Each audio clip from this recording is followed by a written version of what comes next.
번도 하나님은 일방 통행하신 적이 없어요. 미리 말씀하시고 말씀하신 그대로 이행하셨던 분이시죠.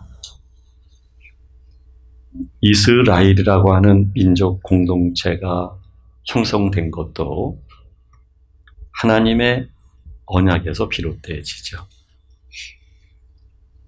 아브라함에게, 그리고 이삭, 야곱, 요셉, 하나님은 족장들을 향해서 누누이 말씀하신 바가 있지요.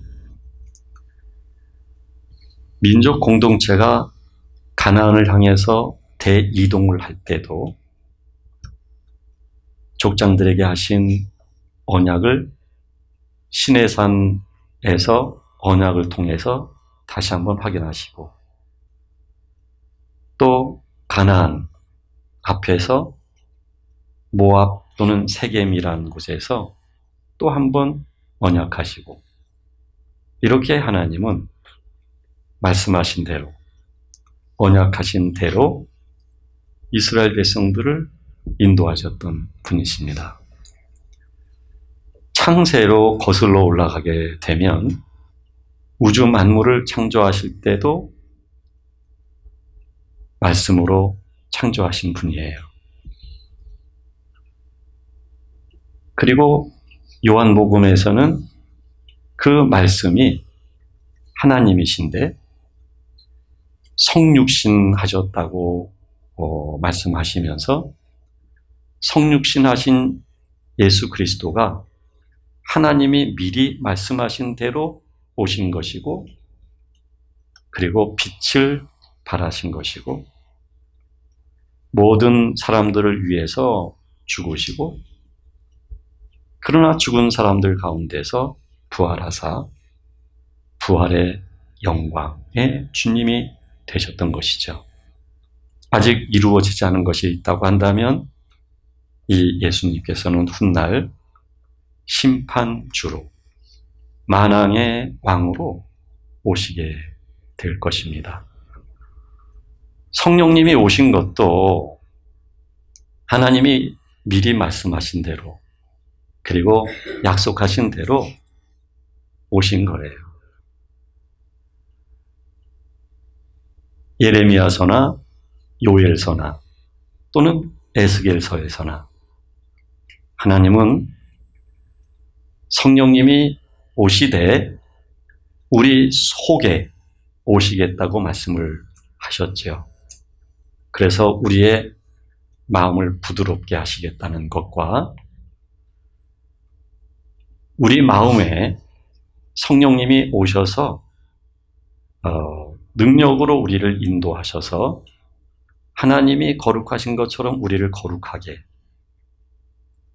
예수 그리스도의 장성한 믿음의 분량에까지 우리를 이르도록 하나님이 하겠다고 하신 대로 하나님은 인도하고 계시는 거예요. 그래서 우리가 지난 시간들을 돌이켜 볼 때에 후회도 있을 수 있고, 아플 수도 있고, 기억조차 하고 싶지 않고, 수치스럽기도 하고, 그런 인생에 지나간 일들이 참 많을 거예요. 그래서 오늘 생각하면 난 참 잘 살았다 라기보다는 부끄러움이 더 많을 수도 있어요. 근데 한 번 더 하나님이 인생의 기회를 주신다면 지금보다 더 잘 살 수 있을 것 같지는 않아요. 그래서 더 우리가 절망스러울 수 있어요.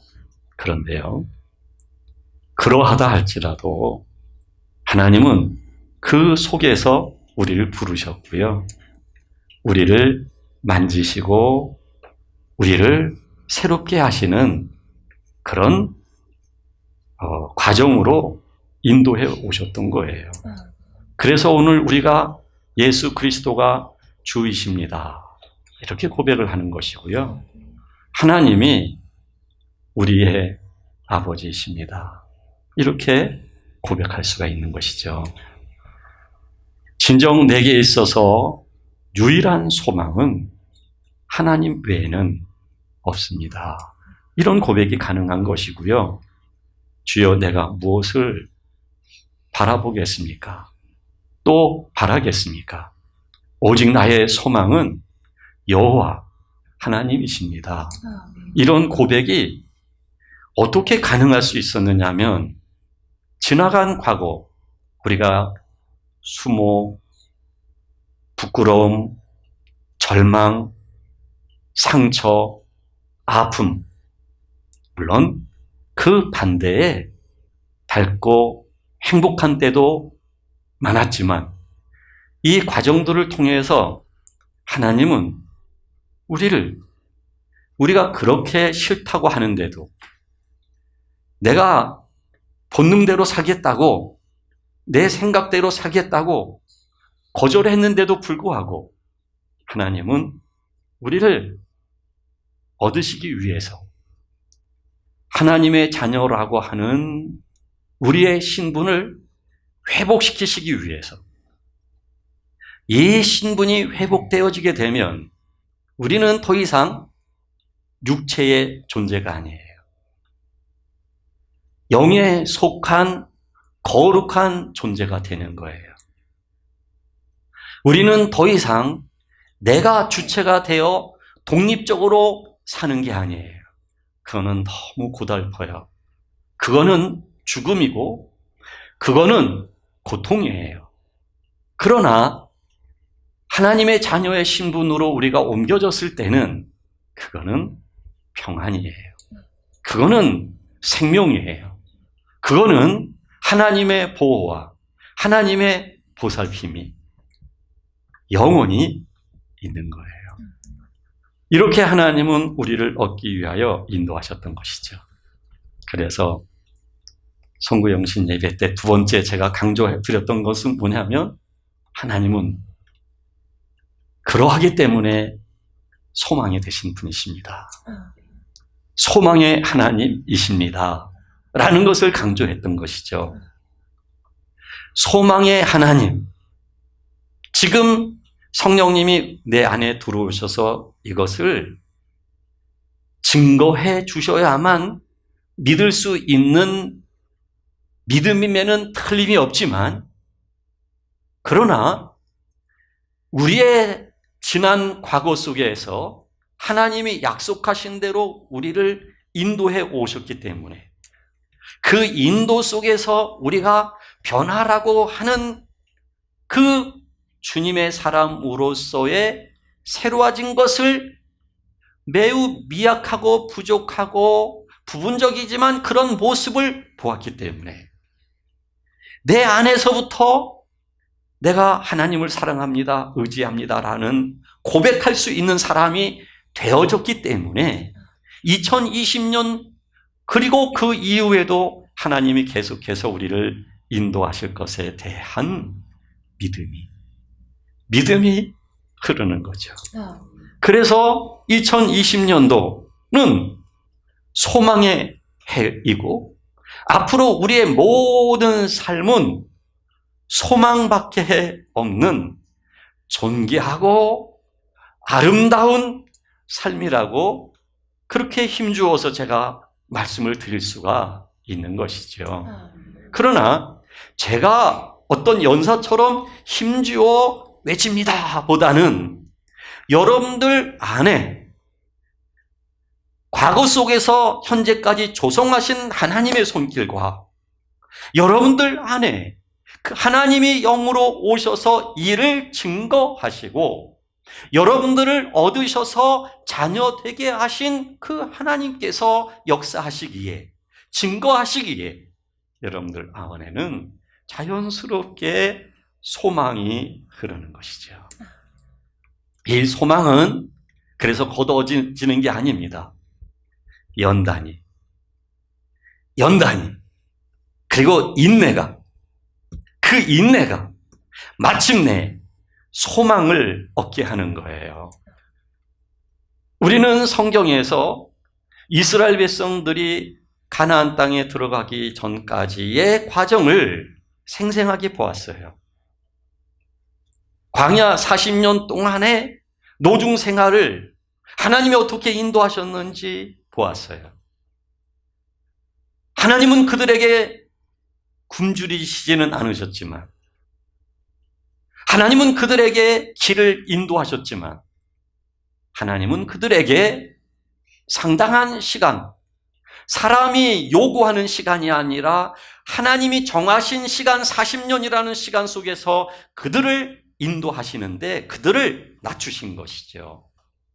낮추시고 또 낮추시고 또 낮추시고 또 낮추시고 또 낮추시고, 이 낮추신 것은 그들이 스스로의 힘으로 사는 것이 아니라 스스로의 주체적 능력과 독립적 힘에 의해서 가나안 땅에 들어갈 수 있는 것이 아니라, 이 가나안 땅은 약속하신, 그리고 가나안이라고 하는 하나님의 나라를 건설하신 하나님이 허락하셨기 때문에 들어갈 수 있다는 것이죠.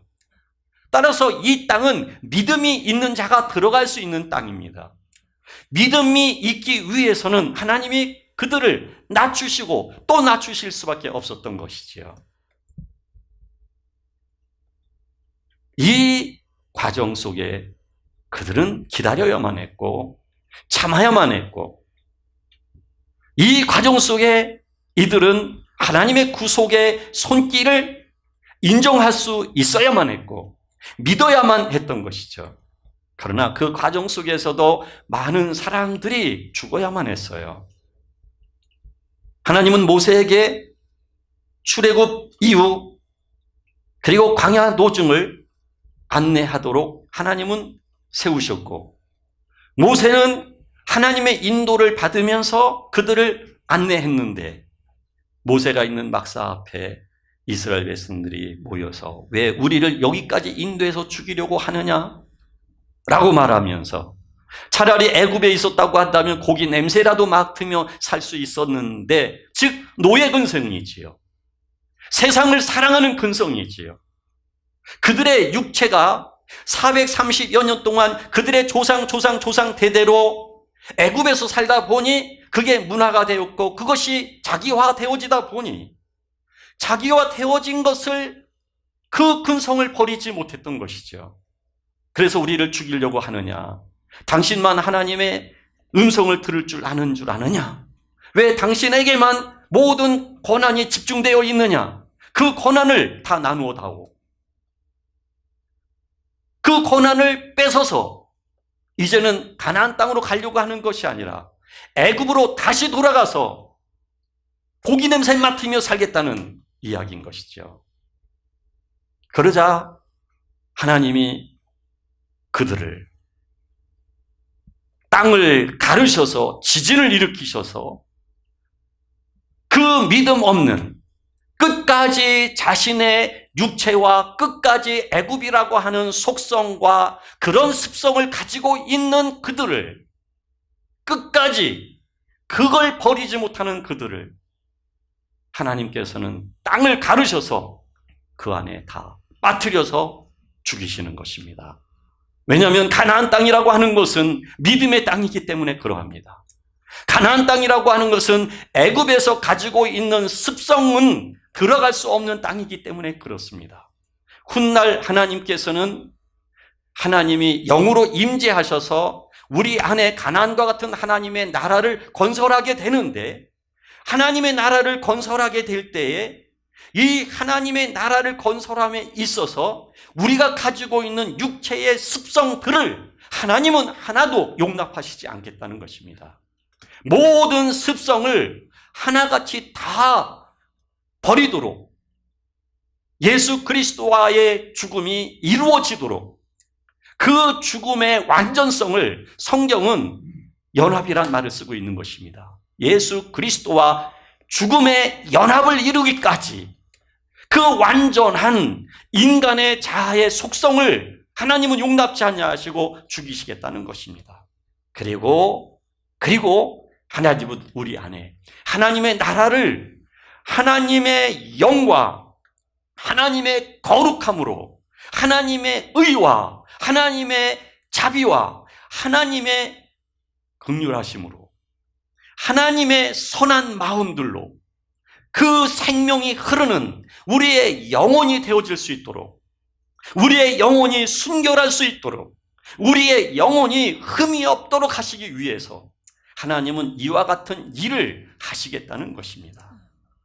그러므로 여러분, 우리가 사는 인생 이 길은 이스라엘 백성들이 출애굽했던 그것과 다를 게 없는 거예요.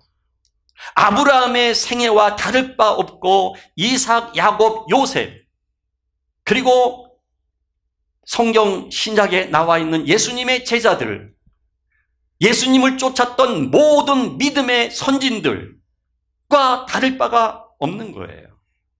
따라서 우리는 애국과 같은 이 세상에서 부르심을 받게 되어서 우리는 광야 노중이라고 하는 과정을 지금 걸어가고 있고, 그리고 적과 꿀이 흐르는 가나안 땅을 들어가게 되는 것이지요.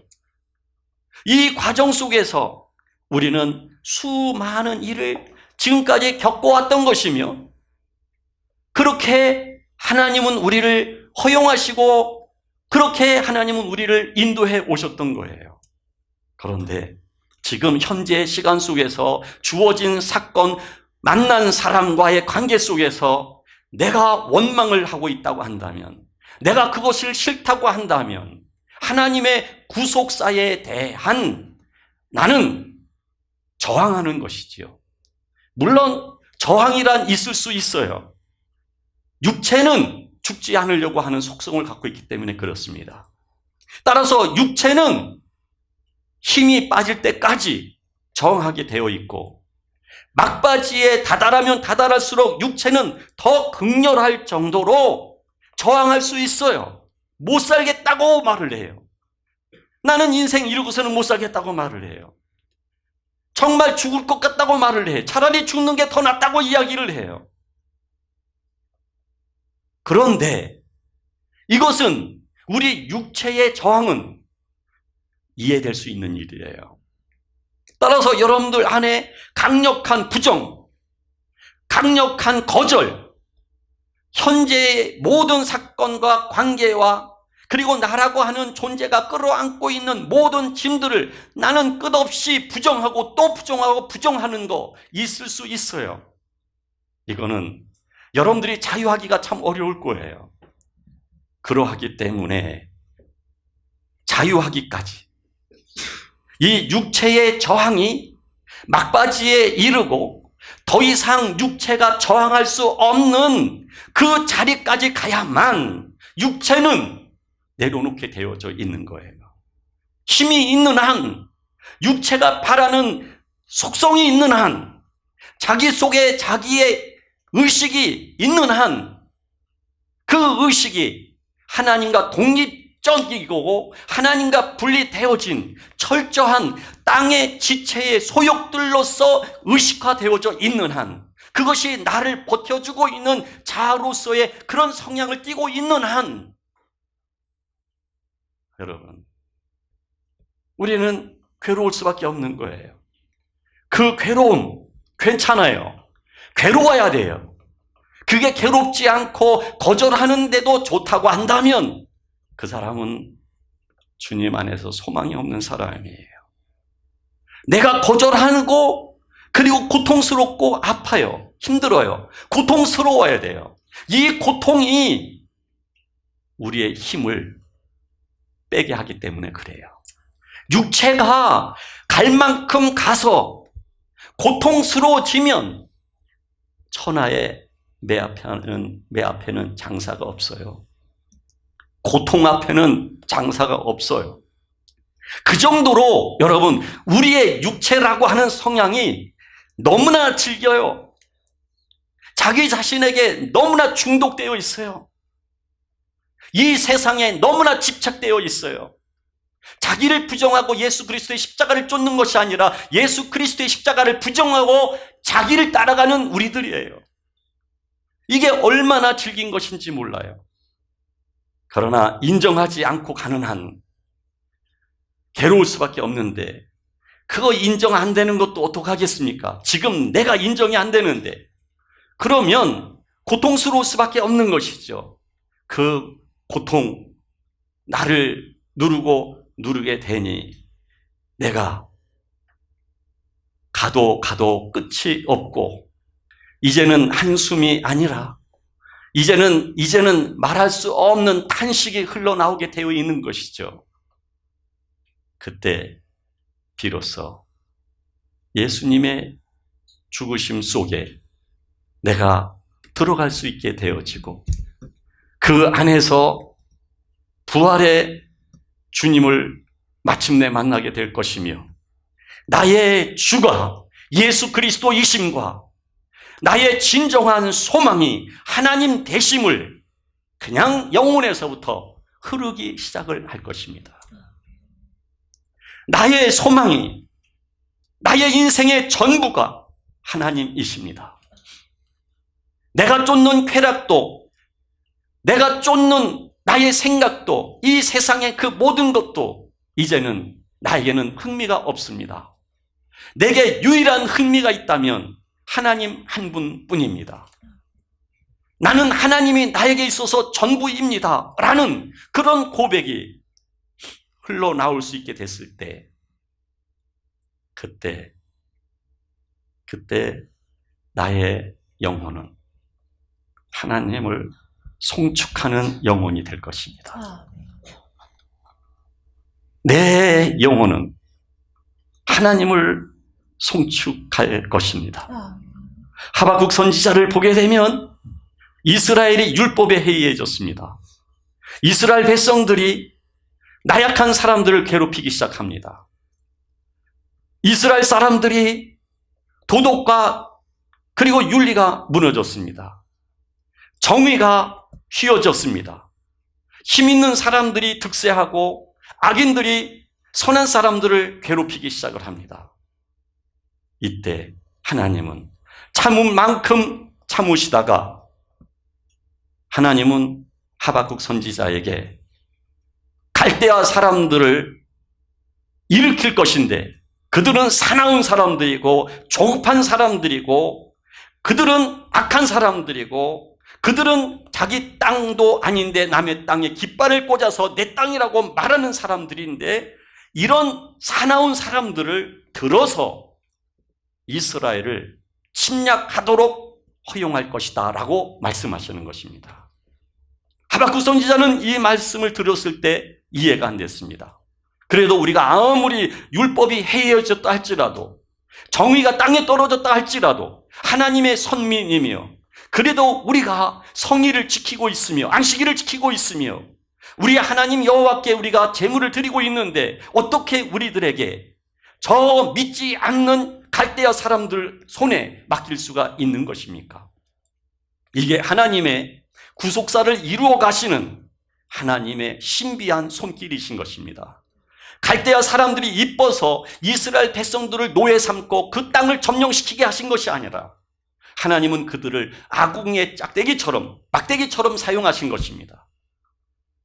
그 막대기를 다 사용하신 다음에 꺾어서 아궁이에 버리시는 것처럼, 갈대아 사람들이 이스라엘 백성들을 침략하는 가운데 행했던 모든 행악들을 하나님이 그것을 낱낱이 보시고 갈대아 사람들을 훗날 심판하시지 않습니까?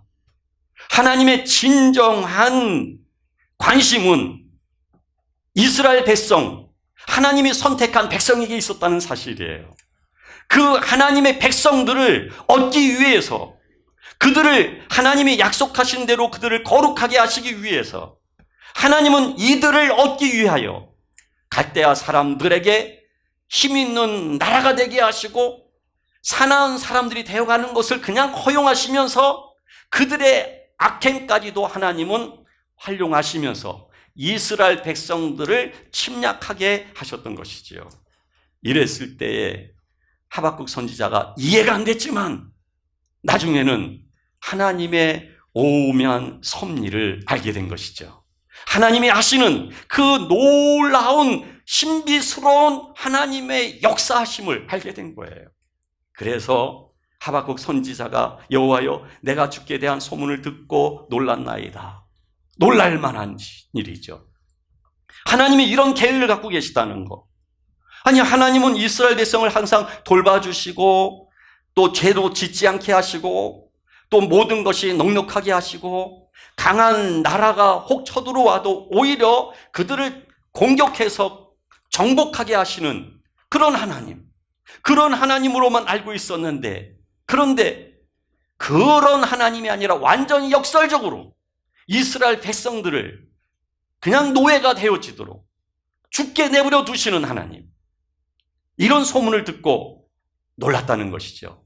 근데 더 놀라운 것은 그 가운데서 이스라엘 백성들을 고통을 통해서 그들을 하나님이 깨우치시고 그들을 정신 차리게 하시고 그들로 하여금 율법의 중함을 알게 하셔서 이제는 율법을 행동으로서가 아니라 그냥 관습적이고 문화적으로 율법을 지켜 행하는 것이 아니라 마음에서부터 하나님을 사랑하는 마음으로 그 율법을 따를 수 있도록 그런 사람들이 되도록 하기 위하여 하나님이 이와 같이 역사하시다는 사실을 알고 난 다음에 그 소문을 듣고 놀라고 또 놀라고, 그러면서 하나님께 어떤 고백을 드리냐면, 여호와여, 주는 주의 일을 이 수년 내에 부응하게 하옵소서, 이 수년 내에 나타내시옵소서 라고 말씀을 드려요.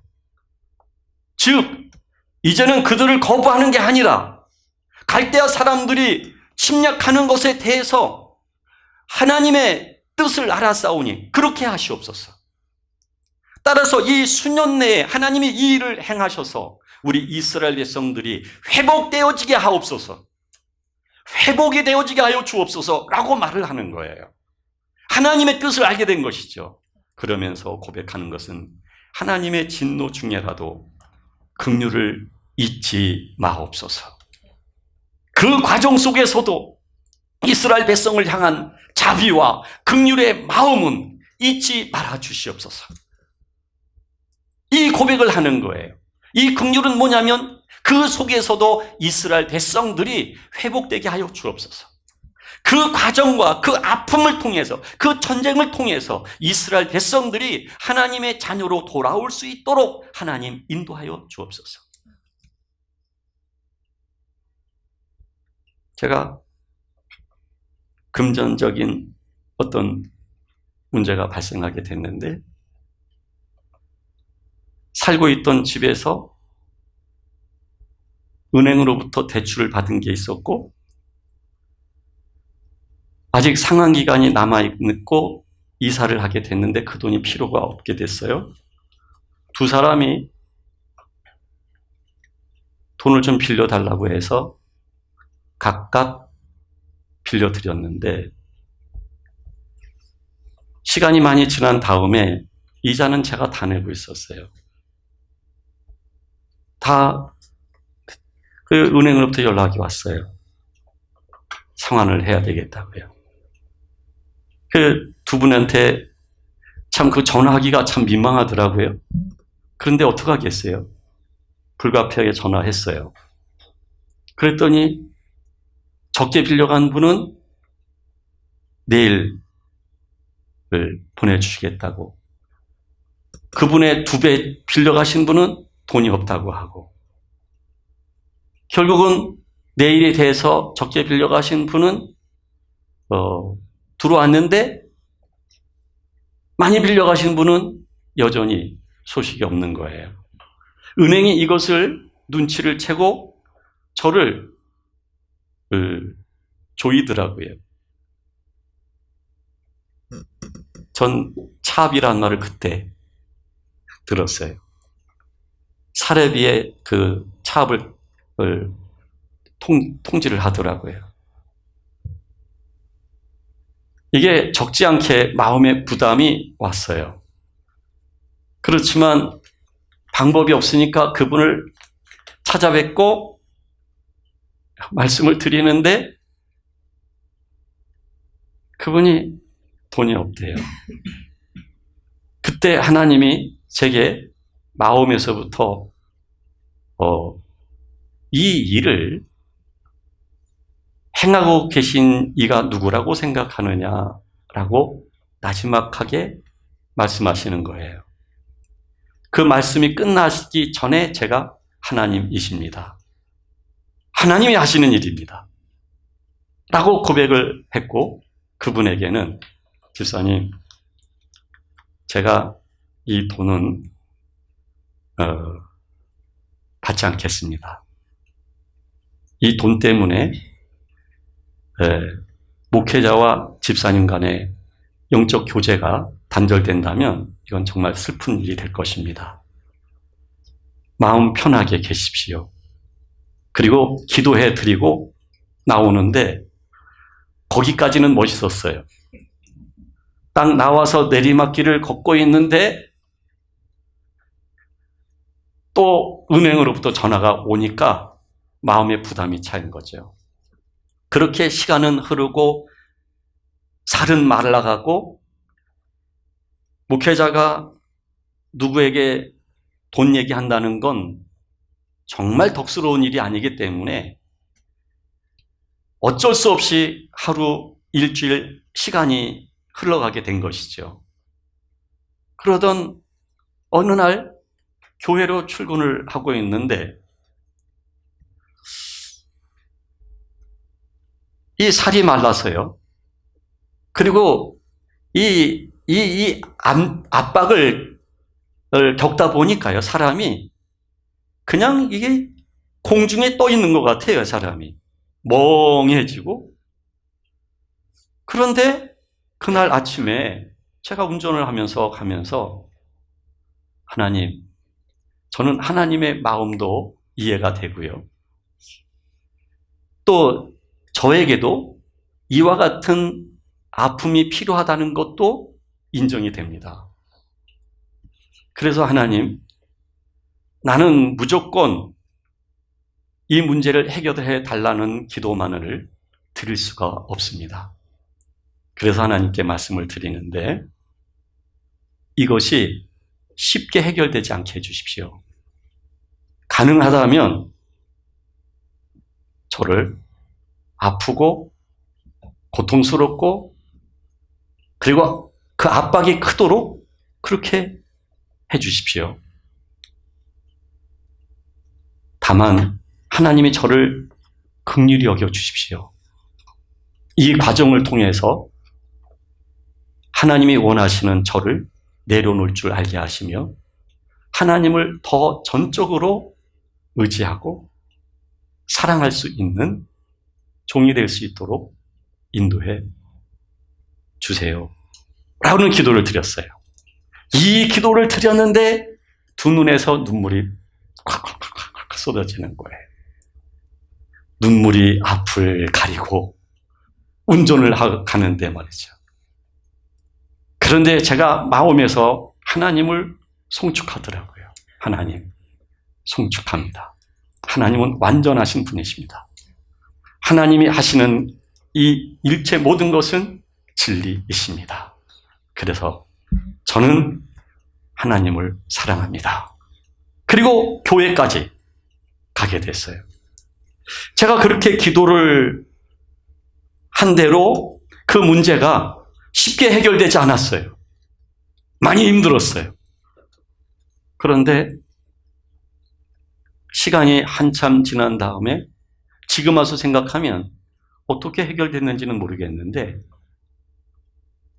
은행에서 마이너스 통장을 만들어 주더라고요. 그리고 자기네가 받아갈 돈만큼 그 돈을 빼가고 저는 그 마이너스 한도에까지 다 뺐었고 거기서 발생하는 이자를 또 내면서 나중에 다 상환을 하게 된 일이 있어요. 무슨 말이냐면 고통을 있는 대로 겪으면서 아무런 변화가 책이 없다고 한다면 단순히 그 가운데서 지혜만 얻는다고 한다면 교훈을 얻는다고 한다면 이 고통은 너무 그 정도에 머물러 있게 된다면 이건 너무 슬픈 일이에요. 이걸 통해서 저라고 하는 사람의 존재 됨됨이가 하나님의 사람으로의 변화가 일어나야지만 그러해야만 이게 진정한 하나님의 진노 속에서도의 긍휼이거든요. 지금 하박국 선지자는 전쟁을 치르고 노예가 되어지고 생명을 잃고 다치고 굶주리고 하는 사람들이 많이 있는데, 그런데 이 가운데서도 하나님께서 진노를 베푸시는 가운데서도 긍휼을 베풀어 주옵소서. 이 긍휼을 베풀어 주옵소서라고 고백한 이유는 뭐냐면, 이것을 통해서 이스라엘 백성들이 회복되게 하여 주옵소서. 우리라고 하는 사람들은요, 그래서 고통이 필요한 거고요. 우리라고 하는 사람들은요, 얼마나 질긴 사람들인지 몰라요. 고상한 몇 마디가 우리를 깨닫게 하고 변화를 주는 게 아니에요. 마음의 깨달음은 있을 수 있어요. 아, 그렇지요. 아멘, 아멘. 그래요. 그런데 그 깨달음의 종교가 아니에요, 우리는요. 우리는 깨달음이 아니라 우리의 존재의 근원, 본질 자체가 하나님의 영의 임재를 통해서 하나님의 속성과 성향으로 바뀌어야 되는 거예요. 하나님의 생명과 하나님의 영이 우리 안에 흐를 수 있어야만 되는 거예요. 이게 하나님이 원하시는 거예요. 이렇게 되니까 하박국 선지자가 이런 고백을 합니다. 비록 무화과 나무가 무성하지 못하며 포도나무에 열매가 없으며 감람나무에 소출이 없으며 밭에 먹을 것이 없으며 우리의 양이 없으며 외양간에 소가 없을지라도 나는 여호와로 말미암아 즐거워하며 나의 구원의 하나님으로 말미암아 기뻐하리로다. 이 고백을 마침내 하게 되는 거예요. 하나님은 이 고백을 얻기 위해서 사슴이 언덕도 마음대로 올라가는 것처럼 그렇게 뛰며 놀 수 있도록 하시기 위해서 우리의 환경에 우리가 매이는 것이 아니라 그런 환경 속에서도 감사하고 하나님을 송축할 수 있는 믿음의 사람이 되게 하기 위해서 하나님이 우리를 인도해 가시는 거예요. 자, 이 사실이 믿어지고 마음에서부터 하나님의 소망이심이 믿어지고 나와 함께 하시며 나를 인도해 가고 계시다는 사실이 믿어지게 되어지면 나의 영혼은 하나님을 송축하게 되어 있어요. 하나님을 송축합니다. 하나님을 향해서 영혼이 춤을 춥니다. 하나님을 향해서 우리 안에 모든 억압과 모든 것으로부터 우리가 그것을 끊고 나아와서 하나님을 찬양할 수 있는 사람이 되는 것입니다. 하나님을 송축하는 사람, 진정한 행복자입니다. 하나님을 송축하는 사람, 하나님의 기업을 누리는 사람입니다. 하나님을 송축하고 노래하고 경외하고 경배하고 예배할 줄 아는 사람, 이분은 주님의 완전한 보호 속에 살아가는 사람입니다. 올 한 해도 송축해 내 영혼. 여러분들 안에 영혼을 향해서 말하세요. 내 영혼아, 여호와를 송축하라.